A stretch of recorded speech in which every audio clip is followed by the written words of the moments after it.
Hey everybody, CharacterKing here. It is Friday, January 13th, 2012, and this is video 12. I actually am one day behind on videos, but I am going to catch up. I'll probably do 2 videos in one day at some point, just to keep on track with the idea of having at least 1 video per day. But the last video I did and I have posted today is called Video 11, Oh My Bear, Man Bear Tag Video. So you can check that out, but it's a little longer. It's almost the max amount that YouTube will allow for a general user. And I put a lot of effort into it because there's a lot of cuts and text in it, and it's just a very, a more elaborate video. So today is really going to be a little bit different. I guess every day is a little bit different, right? But today is really going to be my review of the tribute and the finales of One Life to Live. For those of you who do follow Daytime at all, you will know that today, January 13th, 2012, is the final episode of One Life to Live. It has already aired. I'm not making speculations or predictions that have happened prior to the show. So anything I tell you, if you have not watched the episode yet, is a spoiler. I encourage you to click one of the 2 links below. The first one will be for the tribute episode on The View, which occurred earlier in the morning. And the other will be the final episode of One Life to Live, which aired earlier as well. So to start with, let's go over the review, over the tribute episode on The View. With the normal hosts, in addition to special guest host Erica Slezak, who played the matriarch of One Life to Live, Vicki Buchanan. So on the show they had a little over a handful, half a dozen of the cast members. Agnes Nixon, who created both AMC, All My Children, and OLTL, One Life to Live, was sitting in the audience, and she discussed how Erica Slezak was her 3rd choice to play Vicki after it was all said and done, but that she was a great choice. Erica Slezak talks about how in 1971 she had originally auditioned for a role on All My Children, but they did not think she was right for that role. And so sometime later, I think it was a week or 2 later, she said they asked her to audition for a role on One Life to Live, and the rest is history. They then brought out Robin Strasser, who played Vicki's, well, obviously on screen, but Vicki's longtime nemesis, Dorian Lord.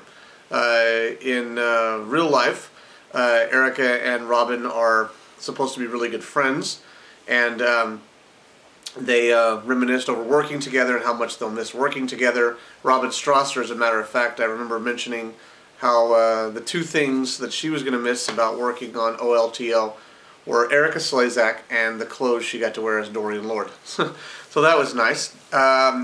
Next, they brought out Jerry Verdon, and I think it's Jerry Verdon or Jerry Verdorn. I'm sorry, I didn't mean to mispronounce his name. Jerry Verdorn, who has played the role of Clint Buchanan for the past half a dozen years.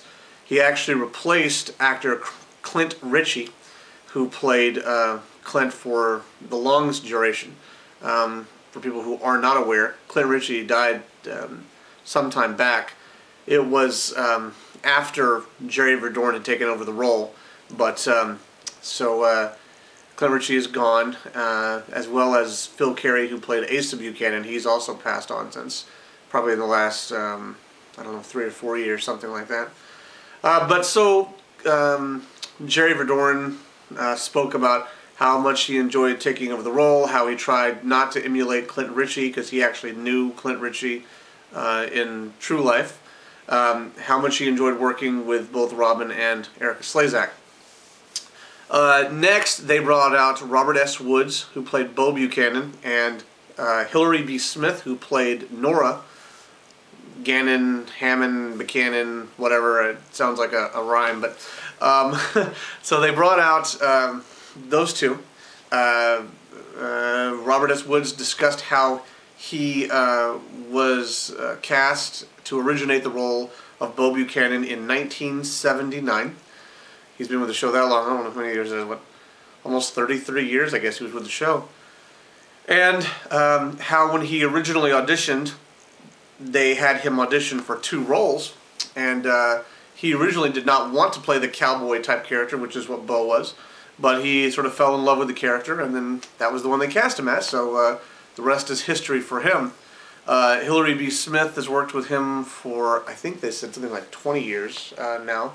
But they've known each other for quite some time, and they really enjoyed working together. At the final day of shooting, apparently Robert S. Woods gave his gag chicken, like a rubber chicken that he has, that he used to mess around with Hillary B. Smith and Phil Carey with. He used to try and sort of distract them in the scene by using this rubber chicken, and he gave it to her as sort of, I guess, passing the torch or a goodbye present. Next, they brought out James and Cassie DePaiva.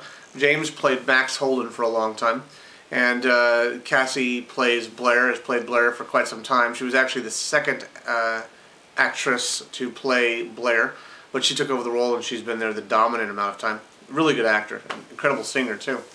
But so they discussed having met on set and having fallen in love in real life, the difficulties of being a soap opera actor or star or whatever your words are, especially when it comes to seeing love scenes with your significant other with other people.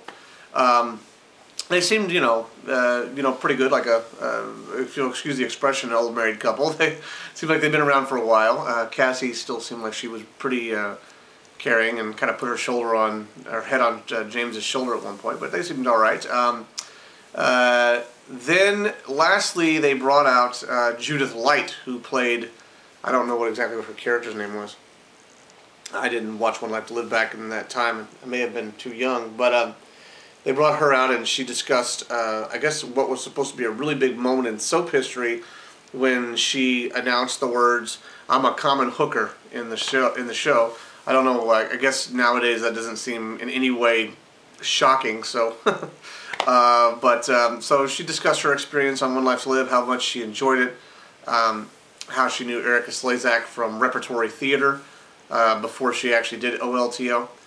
And they just sort of wrapped up, saying goodbye to the show and saying goodbye to everybody.